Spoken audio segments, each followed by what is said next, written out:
ముఖ్యమంత్రి పదవి అంటే ఎంత స్ట్రాంగ్ అండి.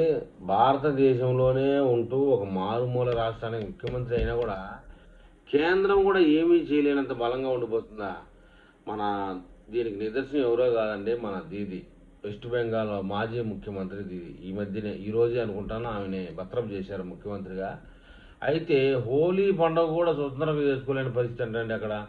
దుర్గా పూజ కూడా చేసుకోలేదంట. ఈ మధ్యన కొన్ని వీడియోలు బయటపడుతున్నాయి. కొన్ని చోట్ల ముఖ్యమైన గుళ్ళని దాదాపు 10 ఏళ్ళ పైనుంచే మూసేసి తాళం వేశారు. పూజలు పునస్కారాలు ఏమీ లేకుండా చేశారటండి. ఆ కర్మ యాడికి పోతుంది చెప్పండి?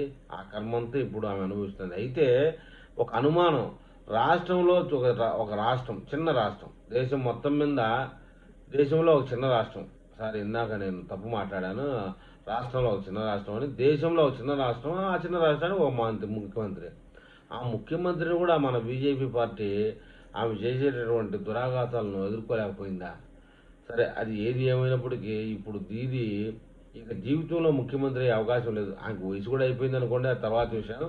మొత్తానికైతే హిందువులకి వ్యతిరేకంగా ఎవరు చేసినా, ఎవరు మాట్లాడినా, అది ఇప్పుడు ఈ 2026 ఎలక్షన్లో ఒక తమిళనాడు కానీ, ఒక వెస్ట్ బెంగాల్ కానీ, ఇతర కేరళలో కానీ అందరూ ఓడిపోయారండి. మొత్తానికి హిందువులు ఇప్పుడిప్పుడే మేలుకుంటా ఉన్నారు. ఏది ఏమైనప్పటికీ దీదీని మన బీజేపీ పార్టీ కూడా కంట్రోల్ చేయలేకపోయిందా? 15 ఏళ్ళు ఆమె ముఖ్యమంత్రిగా ఉంటే, మన మోదీ గారు కూడా దాదాపుగా 10 ఏళ్ళు పైనే ఉన్నారు కదా ముఖ్యమంత్రి, ప్రధానమంత్రిగా. ఆయన కూడా ఆ రాష్ట్రంలో జరిగేటటువంటి మత హింసని అరికట్టలేకపోయాడా? ఒక విధంగా మన ఆంధ్రప్రదేశ్లో కూడా గడిచిన వైసీపీ ప్రభుత్వం క్రిస్టియానిటీని పెంచి హిందువుల మీద, తిరుమల మీద చేసినటువంటి ఘోరాలను ఏ విధంగా అయితే అడ్డుకోలేకపోయింది, అదే విధంగా వెస్ట్ బెంగాల్లో కూడా బీజేపీ ప్రభుత్వం అడ్డుకోలేకపోయింది. మళ్ళీ బీజేపీ వాళ్ళు జై శ్రీరామ్ అంటారు, అదంటారు, అంతా బాగానే ఉంది.